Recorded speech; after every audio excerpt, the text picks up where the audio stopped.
Hi, and welcome to the Perham Show. I'm Gail Langner, and today I'm here with Jeff Morris, the cross-country coach at the Perham High School. Welcome. Yeah, thank you. Thanks for having me. Glad to have you here.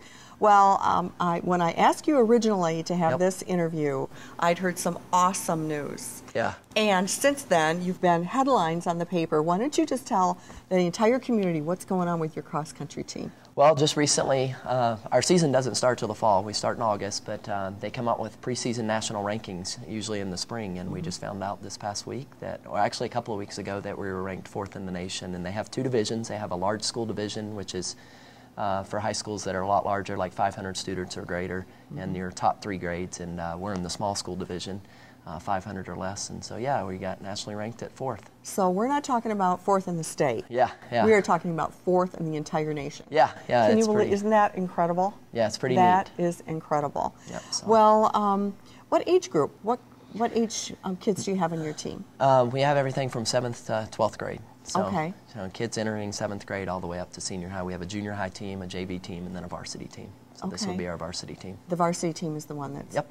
Well, I'm sure you've got a lot of talent that you're seeing coming up. Yeah, really exciting. Last year we were 2nd in state by 1 point, and we have everybody coming back, and we have some new faces that'll come up on our varsity that'll really contribute a lot. So it's going to be an exciting year. That's incredible. Where do you practice? Where do they run? Well, we start at the high school usually, and then we run, mostly out on the roads. And when we do really hard workouts, when we're training hard, we have a cross-country course at the over by the softball fields and soccer fields that go in the woods and around the Pioneer grounds. I didn't know that. Yeah, the community, it's kind of where the Frisbee golf is. So there's some trails that go through the woods, and so we do a lot of practicing out there. Otherwise, you see us out on the roads everywhere. Well, actually, I have. Yeah, so. Yeah, in all types of weather. Yeah, exactly. Yeah, right. We run pretty much anything. So. Well, obviously, the practice is paying off. Yeah, definitely. That's for so sure. Got a good group, good hard workers. That's great. Awesome. Yep. Now, I know that you have an awfully lot coming up, too. Yeah, we do a lot. A lot of our stuff starts in the summer. We do a lot of fundraising for our season with 60 kids on the team. There's a lot of stuff that we do with overnight trips, so we got to do some fundraising. So we have some pretty neat opportunities coming up this summer. Okay. You said overnight trips. Where will you be going? In the fall, we go to the University of Minnesota meet, which is one of the biggest meets in the country, and it's a really good chance. This is probably why some of the reason we get that recognition is to be able to compete against the best in the country. So we'll go there and run at the University of Minnesota and do some other overnight trips like that. And the fundraising opportunities, what kinds of things are you doing? We have 2 big ones this summer. The first one will be Turtle Fest. We do a 5K, 10K, which is, at this point now, it's the 17th annual. So it's been going on a while. We took it over this past year, was the first year we took it over. Okay. So that'll be, that first race will be June 23rd, and it's a 5K and 10K race walk. You can run it or you can walk it. That sounds like my speed. Yeah. So, yep. So that'll be Saturday, June 23rd, and that'll be in conjunction with all the Turtle Fest festivities. Okay. So. How would you register for that? They can go to perhamhalfmarathon.com, and they can just click on the Perham Turtle Fest link. They can download the registration, or they can actually register online. And there's an online payment they can do. Okay. So. Age groups? Any age. We have little kids, 6, 7 years old, that'll walk with their parents. Oh, and, that's nice. So it's real neat. So that's it's nice. a lot of fun. The date on that again? Saturday, June 23rd. Okay. And the race starts at 9 o'clock, and we usually set up registration at 7:30 in the morning, and people arrive and get their race number and all that stuff and get started. So. That's a big deal. Yeah, it'll be fun. We usually have about 250, 300 people there at that event. That's great. Yeah. Good. And then the second one we have going is we've had this for 4 years now, is our half marathon that our cross country team specifically does. And that's a half marathon 5K, and that'll be on Saturday, July 28th. Okay. Same thing, it'll all start from the Perham soccer fields, that area. The start and finish line is right there by the Arvig Park. And that'll be a little bit earlier in the morning with the half marathon. We go at 7 in the morning. So. Okay. So that's well, of also course, it's hotter too, so it's probably good you're starting earlier in the day. Yep, absolutely. And so that also, you can find all the information on perhamhalfmarathon.com. Okay. That is great. Yeah, exciting stuff. Exciting. Now, will your cross-country team, will they be? Yeah, a lot of our parents will run and put on the event, and then a lot of our kids will run actually in the race, and knowing that it's our fundraiser, and so a lot of kids are already training, so they want to run in the race and things like that. Exactly. So good practice too, for sure. Yeah, absolutely. All right.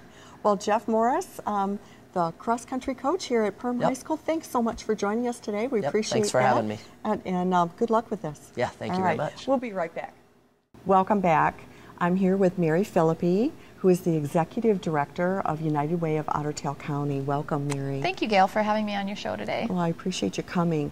I know that you have a mobile food drop coming up, and that's exciting news. Would you please share exactly what the mobile food drop is? Sure. Actually, we are sitting right in the very spot that this mobile food drop will take place, right in this facility. We'll have everything set up here.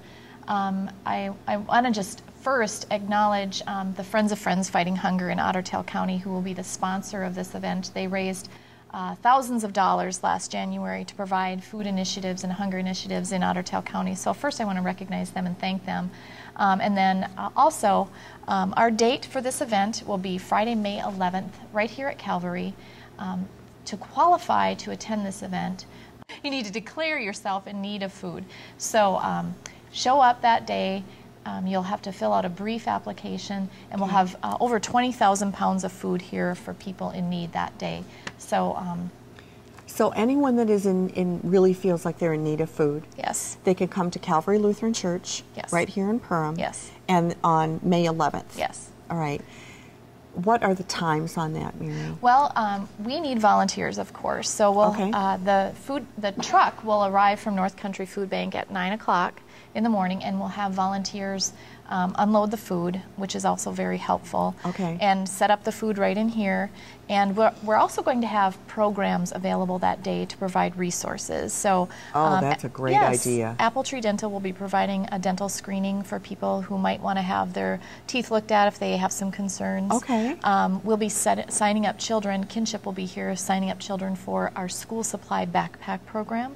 And it seems a little early in the season to be already thinking about the next year, but we start that early. Right. So you've really got a really good cooperative effort coming together for this. Yep. Typically, Otter Tail Wadena Community Action provides services that day, Someplace Safe, all sorts of organizations. And there's a woman, Phyllis Torgmanson, from the western side of the county who will bring many personal items and clothing items, and she'll have those available that day as well for people in need. What a wonderful thing you're doing here. That is wonderful. So the volunteers are coming early. What time can they actually come and pick their food up? Well, registration typically starts around 9 a.m. as well. We will be distributing the food at 11 a.m. So, and then the food, you can come and get food until we run out. So we typically take a look at how many people have arrived, and that's how we distribute the food. Okay, all right. Now, you said you'd need volunteers, and of course we can never pull anything off without everybody coming together and helping, for sure. What types of volunteers do you need? What do you need them to do? Anyone of any age can volunteer.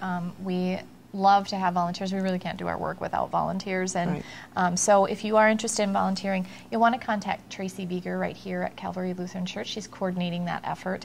The number to dial is 218-346-4780. And again, just give a call to Tracy Beeger right here at Calvary Lutheran Church. Okay. Any physical restrictions? Will there be heavy lifting? Well, certainly if you have back problems or anything like that, there's definitely heavy lifting.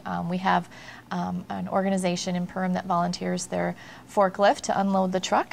Yes, which is very wonderful. That's great. And so they unload the truck, they park it right in front of the door here, and then we bring all the food in. So there is some heavy lifting involved, definitely. But I'm sure there's volunteering that wouldn't actually require that also. Yep, we need volunteers to unload the truck. We need volunteers to help people carry the food back out to their vehicle, because we do have quite a few people who come that may have disabilities. We have a lot of elderly people who come to get food.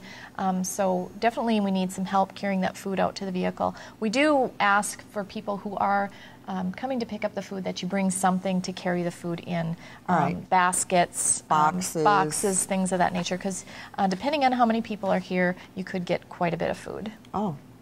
That is incredible. Yep. Just incredible. And I just want to mention also, you know, your food shelf is the best place to go to get food support if you are in need of food. The mobile food drops are simply just to tide you over if you are in need to the next time you can get to the food shelf, or if you're in need of food support program. Okay, all right. Well, that's awesome. Well, Mary, thanks so much for coming today, and I know that this is a huge project for the community, and I appreciate you coordinating it and putting it together. Well, thank you, Gail. All right, great. Have a great day. Thanks so much.